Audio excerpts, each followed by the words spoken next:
ಪಹಲ್ಗಾಮ್ ದಾಳಿಯ ನಂತರ ಇಡೀ ನೋಡಿ ಸರ್, ದೇಶದಲ್ಲಿ ಯಾವುದೇ ರೀತಿಯ ಭಯೋತ್ಪಾದಕ ದಾಳಿಯನ್ನ ಯಾರು ಕೂಡ ಸಮರ್ಥನೆಯನ್ನ ಮಾಡ್ಕೊಳ್ಳೋದಿಲ್ಲ. ಆಯ್ತು, ಈ ಹಿಂದೆ ಎಲ್ಲೂ ಕೂಡ ನೀವು ಹೇಳ್ತಾ ಇರುವಂತದ್ದು ಒಂದಿಷ್ಟು ಇತಿಹಾಸವನ್ನ ಹೇಳ್ತಾ ಇದ್ರೆ, ಆ ಅಟ್ಯಾಕ್ ಈ ಅಟ್ಯಾಕ್ ಎಲ್ಲರೂ ಕೂಡ ಫುಲ್ ಸ್ಟಾಪ್ ಇಟ್ಟಿಲ್ಲ ಅಂತ ಹೇಳ್ಬಿಟ್ಟು. ಬಟ್ ಈ ಬಾರಿ ನೀವು ಮಾಡಿದಂತ ಕಾರ್ಯಾಚರಣೆಯಿಂದ ಭಯೋತ್ಪಾದಕರು ಇನ್ನು ಮುಂದೆ ಯಾವುದೇ ರೀತಿಯ ಈ ರೀತಿಯ ಕೃತ್ಯವನ್ನ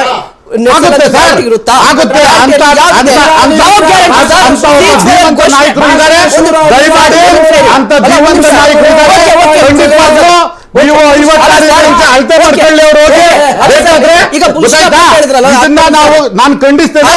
ಅವ್ರು 56 ಇಂಚೇನೋ 26 ಇಂಚೇನೋ ಅನ್ನೋದನ್ನ ತೋರಿಸ್ಕೊಟ್ಟಿದ್ದಾರೆ ದೇಶದ ಜನಕ್ಕೆ. ನಾವು ಅದಕ್ಕೆ ಸಿಂಧೂರದ ಆಪರೇಷನ್ ಇನ್ನ ನಿಂತಿಲ್ಲ. 40 ಕೇಂದ್ರಗಳನ್ನು ನಡೆಯುವಂತ 40 ಕೇಂದ್ರಗಳನ್ನು ಕೂಡ ಇದೇ ಕಾಂಗ್ರೆಸ್ನವ್ರು ನೋಡ್ತಾ ಇರಲಿ, ಧ್ವಂಸ ಬರುವಂತ ಕೆಲಸವನ್ನ ನರೇಂದ್ರ ಮೋದಿ ಅವರು ಮಾಡಿ ತೋರಿಸ್ತಾರೆ. ನರೇಂದ್ರ ಮೋದಿ ಅವರು ಮಾಡ್ತಾರ, ಸೇನೆ ಮಾಡುತ್ತಾ? ಸೇನೆಯನ್ನು ಪರ್ಮಿಷನ್ ಕೊಟ್ಟಿದೆ ಈ ದೇಶದ ಯಾವುದೇ ಪಕ್ಷದ ಪ್ರಧಾನಮಂತ್ರಿಯಾಗಿರ್ಲಿ ಮಾಡಬೇಕು.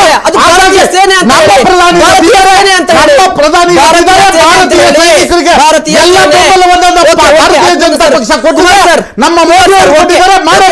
ಕುಮಾರ್ ಸರ್,